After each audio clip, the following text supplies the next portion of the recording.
Anong mensahe ang kailangan marinig ng mga Pisces?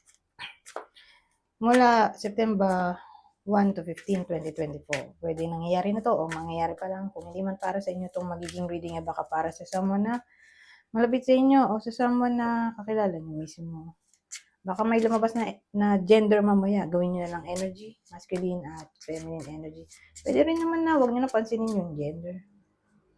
O as long as tugma naman yung sitwasyon nyo sa reading, ganun na nga lang. Huwag nyo na pansinin yung gender. Hindi ko alam kung anong lalabas, kung positive ba o negative ang magiging reading. Depende sa kung anong mapipick up ko mamayang energy. So, kung hindi mag-resonate sa inyo to, edi i-adjust nyo lang ang video at hanapin nyo to. Kung hindi pa rin, edi dito na. Ito ang last deck natin. Anyways, simula na tayo.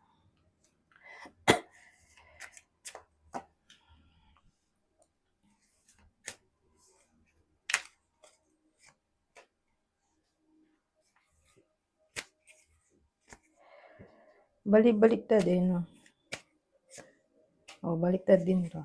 Anyari. Pisces to. Pisces reading.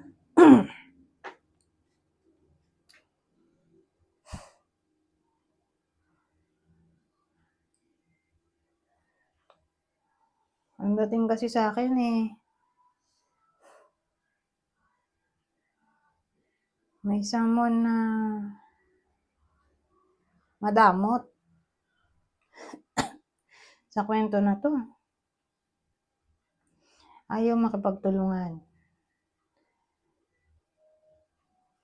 sa pagbayad ng mga babayarin. Para bang ang mahalaga lang ay sarili niya o luho. Ayaw niya mag-ambag ba?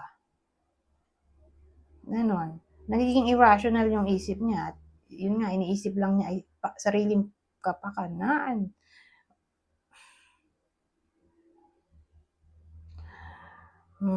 Sad to say, may ganitong tao, pwedeng kasama nyo sa loob ng bahay. Roommate, sariling karelasyon, asawa, o kapamilya kung wala pang asawa at nakikitira pa rin sa kapatid, magulang. Basta parang walang tulungan ba sa pagbabayad ng mga babayarin.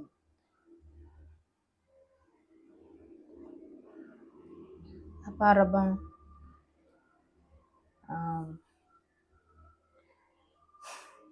mapubwisit na siguro yung iba sa inyo. Lalo na kung nangyayari na to. Ulit na lang hindi nag-aambag. Kung mag-ambag man, napakaliit. Na para bang hindi sapat sa mga gastusin. Kumbaga, walang equality. Kung nag-aambag man, walang equality. Laging mas malaki yung iba sa inyo. Yung inaambag ng iba sa inyo. Na parang lugi kayo. O yung iba sa inyo. Kasi lagi kayo yung nag-give. Tapos konti lang yung nare-receive. Na parang pagod na kayo sa ganitong sitwasyon. Kaya ayan. Parang madadrain yung energy nyo.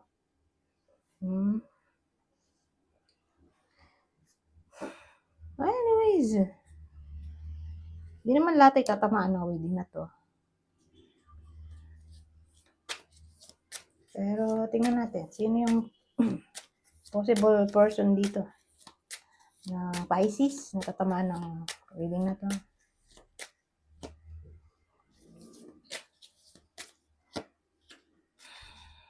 Gemini, kapwa Pisces. So again, Gemini, kapwa Pisces. Ito yung kasama niya sa bahay. Yan ang dating sa akin eh. Kasama sila sa bahay. Ayaw mag-ambag. O kulang ang ambag.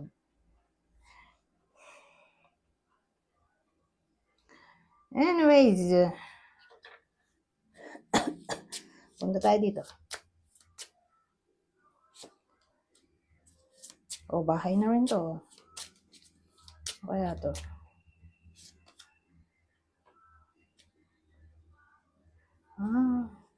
Pwedeng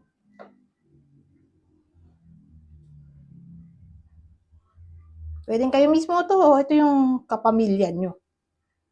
Okay? Kasi mukhang magta-travel. So, whether kayo mismo to yung magta-travel papuntang kapamilya nyo. O kapamilya nyo yung magta-travel papunta sa inyo. Sa bahay nyo. Para bang may dito. Visitation. Na maaaring mangyari.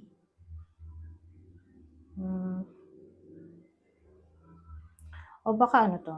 Halimbawa, yung iba sa inyo, bumibili ng bahay. Ayan, titingin na sila ng pwedeng uupahan. Ganon, pwedeng case-to-case basis kasi syempre general reading to. So, kung sino na lang makarelate. So, sa week na to, may aalis ba? Para tumingin ng bahay. Whether bibilhin niya yon o lilipat siya doon, uupa siya doon. Titingin ng apartment, titingin ng condo, o literal na titingin ng bahay at lupa. Ano mo yan?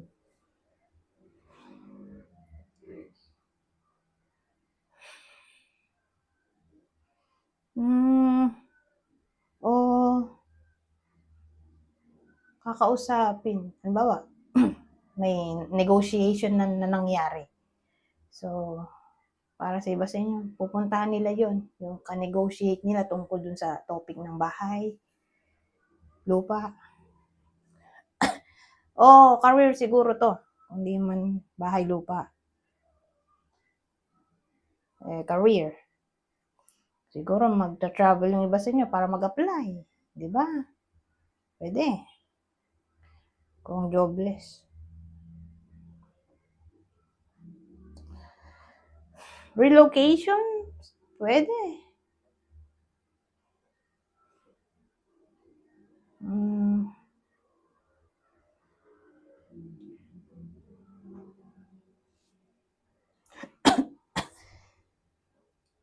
O dating kapitbahay nyo to. Pwede rin. Na magbe-visit sa iba sa inyo o kayo yung be-visit sa dating yung kapitbahay. Na napalayo na iba na ng bahay. O kundi man literally, visitation to baka communication. Doon sa nasabi ko nga. Kasi parang may distance So, kung dito visitation, ay communication mula doon nga sa relative, katrabaho, o sa pinag-a-applyan, o sa dating kapitbahay.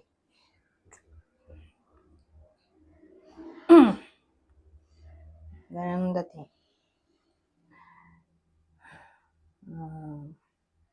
Ano pa ba mabubuo dito?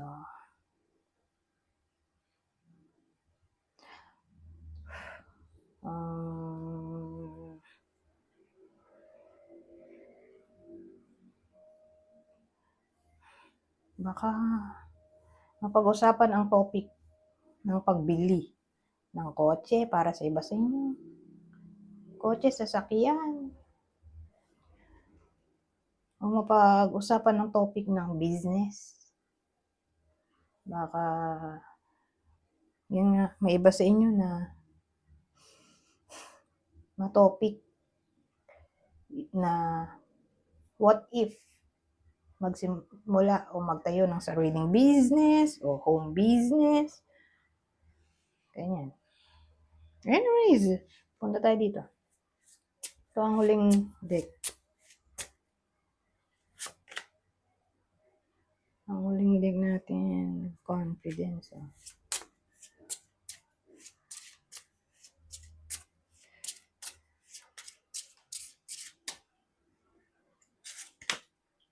Letting go.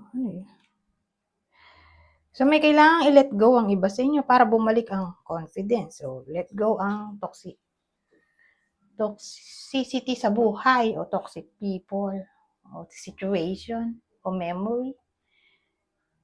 Na parang pag ni-let go nila yon o ng iba sa inyo, eh, doon pa lang babalik yung confidence.